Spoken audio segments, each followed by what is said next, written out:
De tout temps, la propriété a stimulé l'imagination des hommes. Pour certains, la propriété c'est du vol. Pour d'autres, il s'agit d'un droit fondamental que la société se doit de protéger. Un Anglais considère que sa maison est son château, tandis qu'en Inde, on conseille de ne pas fixer son esprit sur des objets. Tous ces différents points de vue témoignent de l'importance cruciale que la propriété revêt pour la société.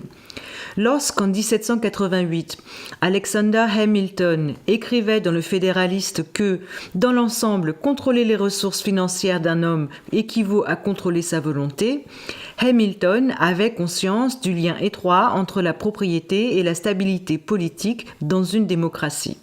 C'est en effet l'indépendance financière qui garantit la liberté d'expression. Les pauvres n'ont rien à dire.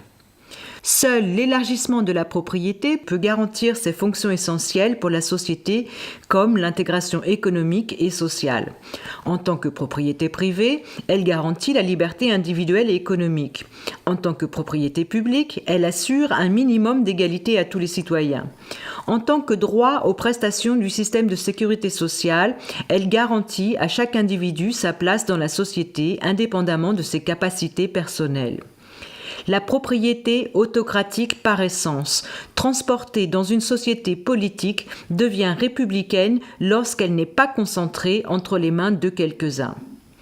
Aujourd'hui, la thèse selon laquelle la démocratie exige une large distribution des richesses est incontestée. Toutefois, la réalité est bien différente.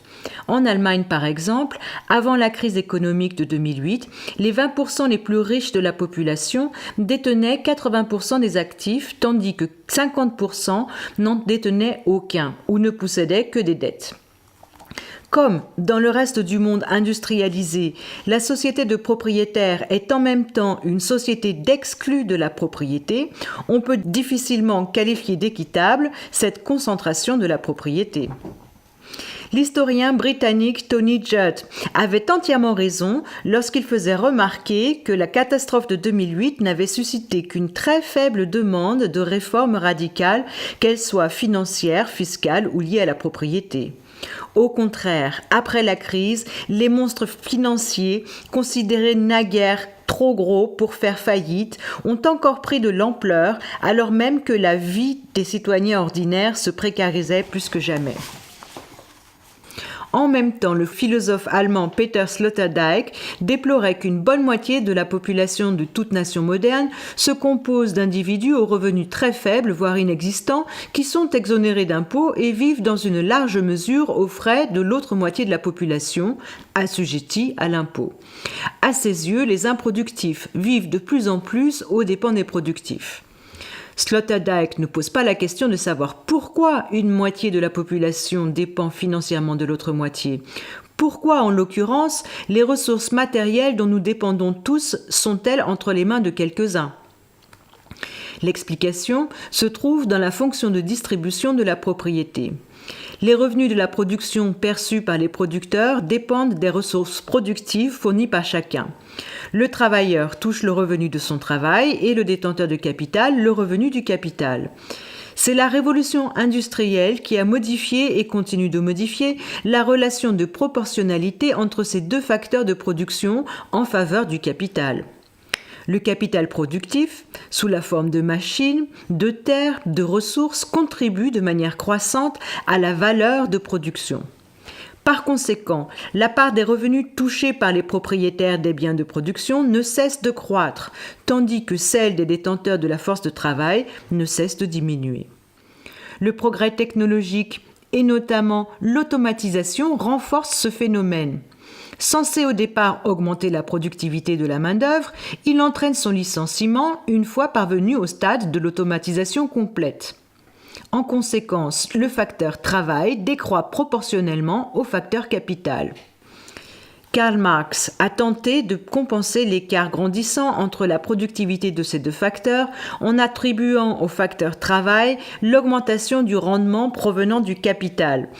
Il qualifie de vol de plus-value tout profit du côté du capital, sans tenir compte du fait que la contribution des machines au processus de production crée de la valeur au même titre que la main-d'œuvre. Marx déclare que les machines travaillent gratuitement à l'exemple des forces fournies par la nature sans intervention humaine. Mais, comme il apparaît clairement aujourd'hui, la nature ne fournit pas les instruments du capital et ne confère aucun droit de propriété. En effet, c'est la finance qui remplit ses fonctions en allouant les crédits nécessaires aux investissements. Toutefois, une condition est attachée à l'octroi de ces prêts. Pour obtenir des capitaux, l'emprunteur doit fournir un nantissement garantissant le remboursement du prêt. Or, seuls les riches remplissent cette condition. Tel est le principe de base de tout investissement. Les coûts, y compris les coûts de financement du crédit, sont couverts par les bénéfices futurs des biens acquis. Privée de capitaux et par conséquent de nantissement, la majorité de la population épargne en renonçant à la consommation, alors qu'une petite minorité de nantis a accès au crédit. Ainsi, les travailleurs pauvres sont discrètement mais efficacement exclus de l'acquisition des biens générateurs d'une richesse industrielle sans cesse croissante. Dépourvu de capitaux, l'employé moyen ne possède que sa force de travail. La pensée de Marx, axée sur la force de travail comme seul facteur de production, se perpétue aujourd'hui au travers des politiques centrées sur le marché du travail plutôt que sur les moyens facilitant la constitution d'actifs. En conséquence, la fiscalité redistributive, si impopulaire et inefficace soit-elle, devient une nécessité pour soutenir la consommation de masse. Les gouvernements sont contraints de taxer la fortune de ceux qui en possèdent une. Le point crucial n'est donc pas l'antagonisme entre la force de travail et le capital, mais l'interaction de ces deux facteurs. S'il y a deux facteurs de production et que le progrès technologique conduit à une rémunération moindre du facteur détenu par le grand nombre et à une rémunération plus importante du facteur détenu par le plus petit nombre, alors la question centrale serait donc qui détient les biens de production ? Dans une économie de marché au sens strict, si 20% de la population détient 80% des actifs de production, la possession de ces actifs lui donnerait droit à 80% des revenus du capital. 80% de la population devrait alors se partager 20% des revenus issus du marché. Cette disparité engendre des dangers sociaux, économiques et politiques. Les dernières découvertes des chercheurs britanniques Wilkinson et Pickett, qui montrent entre autres une corrélation directe entre l'inégalité et une espérance de vie réduite, ainsi qu'un taux de criminalité plus élevé, confirment les effets néfastes de cette disparité sur la société. La concentration du capital elle-même entraîne des dysfonctionnements économiques qui va acheter les lave-linges et les maisons si le pouvoir d'achat de la grande majorité de la population est en baisse. Cet écart entre la production et la consommation est le talon d'Achille de l'économie de marché. En d'autres termes, les machines n'achètent pas de voitures. En outre, s'il est vrai que la propriété est synonyme d'indépendance, l'inverse l'est également. La non-propriété est synonyme de servitude. Le concept de redistribution des richesses dans l'état de droit tente de corriger la dure équation selon laquelle ceux qui possèdent commandent, ceux qui ne possèdent rien servent. L'alternative à la redistribution est une politique encourageant l'élargissement de la propriété. Si la propriété était répartie plus équitablement, la défense des intérêts personnels prendrait dans une large mesure la relève de l'État-providence. Voyons à présent quelles sont les raisons d'une politique garantissant l'égalité des chances économiques. L'état de droit démocratique garantit l'égalité des chances à ses citoyens, c'est-à-dire des règles du jeu équitables, telles que les droits fondamentaux, un avocat commis d'office dans le cadre de procédures pénales, ou l'égalité d'accès à l'éducation publique. Dans notre économie sociale de marché, cette garantie s'étend également aux droits économiques des citoyens. C'est pourquoi l'égalité des chances économiques par le biais de l'égalité d'accès au crédit pour l'acquisition de biens de production doit être une pierre angulaire de l'état de droit. L'idéal serait de rendre la charité superflue en permettant aux gens de générer leurs propres revenus au lieu de les laisser à la merci de tiers. L'aide sociale de nature humiliante nuit à la dignité humaine, auquel cas il n'y aurait pas de travailleurs pauvres. Donc, comment rompre le cercle vicieux des riches qui ne cessent de s'enrichir tandis que les pauvres restent pauvres ? Traditionnellement, pour les pauvres, la méthode de constitution d'actifs consiste à épargner en renonçant à la consommation. Mais comment faire des économies quand on arrive à peine à joindre les deux bouts ? Si nous sommes d'accord sur le fait que l'accès au crédit est un principal obstacle au financement d'activités commerciales, c'est-à-dire de biens de production, pourquoi accordons-nous des microcrédits aux pauvres tout en réservant les crédits importants aux riches ? Nous sommes inondés de crédits à la consommation à 0% d'intérêt.